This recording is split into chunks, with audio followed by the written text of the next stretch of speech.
Hello students, as you all know that our chapter is fiber to fabrics, and recently we had discussed about some natural fibers like wool. Now today we are going to discuss about another natural fiber. Now silk. Silk fiber is obtained from the cocoons of silkworms, or we can say silk moth. The silk moth lives on the leaves of mulberry plant. That is, it feeds on the leaves of mulberry plants. Types of silk. Different types of silkworm produces different types of silk in terms of their luster and texture. For example, tussar silk, moga silk, kosa silk, etc. are produced by different types of silk moth. Mulberry silk is the most common silk moth. Sericulture. The rearing. Here is an image showing male silk moth and female silk. Now, the life cycle of silkworm. There are 4 stages in the life cycle of silk moth: eggs, larva, pupa, and adult. A female silk moth lays eggs on the leaves of the mulberry. After about 14 days, eggs are hatched into the larva. This larva is also called as caterpillar. And this caterpillar, after feeding the leaves of the mulberry, grows into the pupa and then secretes fibers that are made up of proteins and weaves these fibers around itself completely.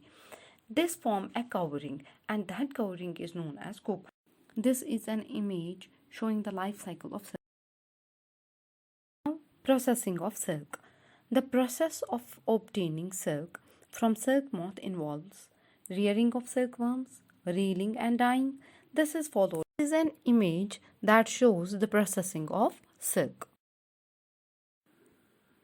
Now, rearing of silkworms. The female silk moth lays eggs.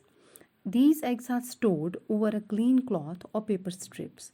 The eggs are warmed to a suitable temperature. The eggs hatch into larvae called caterpillars or silkworms.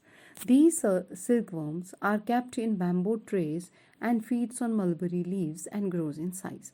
After 30 to 40 days, the silkworms stop eating and begins to spin cocoons.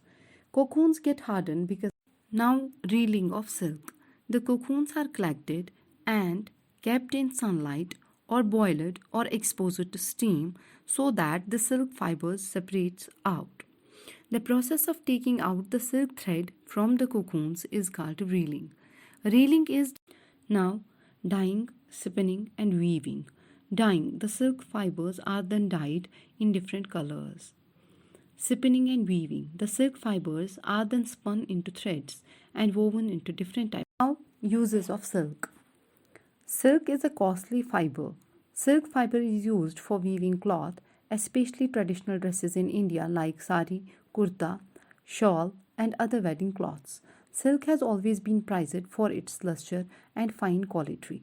The countries which produced silk on a large scale are China, first